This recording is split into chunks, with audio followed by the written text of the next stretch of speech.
यह कहानी है एड गेन की, एक ऐसे व्यक्ति की जिसकी जिंदगी ने पूरी दुनिया को डर और हैरानी से भर दिया। उसकी कहानी कोई साधारण अपराध कथा नहीं थी, बल्कि एक भयावह सफर था जिसमें एक इंसान धीरे धीरे अपने ही अंधकार में डूब गया। 1950 के दशक में विस्कॉन्सिन के एक छोटे से कस्बे प्लेनफील्ड में लोग सादगी से जीवन बिताते थे। खेत, बर्फीली सड़कें और ईमानदार लोग यही इस गांव की पहचान थी। पर इस शांति के पीछे एक घर था जो बाकी सब घरों से अलग था। एडगीन का घर। एड एक पतला दुबला चुपचाप रहने वाला आदमी था। गांव वाले उसे थोड़ा अजीब लेकिन नुकसान न करने वाला मानते थे। वह दूसरों से ज्यादा बातें नहीं करता, पर कभी किसी की मदद करने से पीछे नहीं हटता था। लोग नहीं जानते थे कि उस मुस्कुराते चेहरे के पीछे एक भयानक रहस्य छिपा था। एड का बचपन एकदम सामान्य नहीं था। उसके पिता शराबी थे और माँ ऑगस्टागीन एक बेहद धार्मिक और कठोर औरत थी।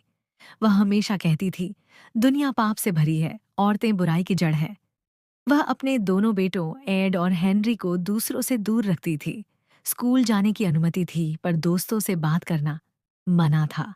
एड अपनी माँ से बेहद प्यार करता था, उसे भगवान की तरह मानता था। पर उसकी माँ का यह अंधविश्वास और नियंत्रण धीरे धीरे एड के भीतर अंधकार भर रहा था। एड का पिता शराब के कारण मर गया और 1944 में उसके भाई हेनरी की रहस्यमय मौत हो गई। कहा गया कि आग लगने से उसकी मौत हुई, लेकिन कुछ लोगों को शक था क्योंकि हेनरी को एड की माँ की शिक्षाओं से असहमति थी।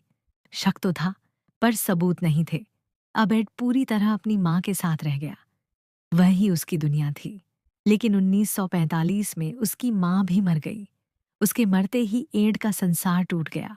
उसने अपने घर के उन हिस्सों को बंद कर दिया जहां उसकी माँ रहती थी, जैसे वहां अभी भी उसकी आत्मा हो। वह अकेला रह गया, बिल्कुल अकेला। और इसी अकेलेपन ने उसके भीतर एक राक्षस को जन्म दिया। लोगों को पता नहीं था कि रात के अंधेरे में एड क्या करता था। दिन में वह एक सामान्य आदमी की तरह दिखता था, खेतों में काम करता, लोगों से बातें करता, शहर की दुकानों में जाता। लेकिन रात में वह कब्रिस्तान जाता था। वह हाल ही में मरी औरतों की कब्रें खोदता, उनके शव निकालता और अपने घर ले आता। एड को लगता था कि वह अपनी माँ को वापस लाना चाहता है। वह उन शवों के अंगों से गुड़िया जैसी आकृतियां, मुखौटे और कपड़े बनाता था, ताकि वह 16 नवंबर 1957 की सुबह प्लेनफील्ड कस्बा जागा तो हर कोई एक ही बात कर रहा था। हार्डवेयर स्टोर की मालकिन बर्निस वर्डेन गायब हो गई थी।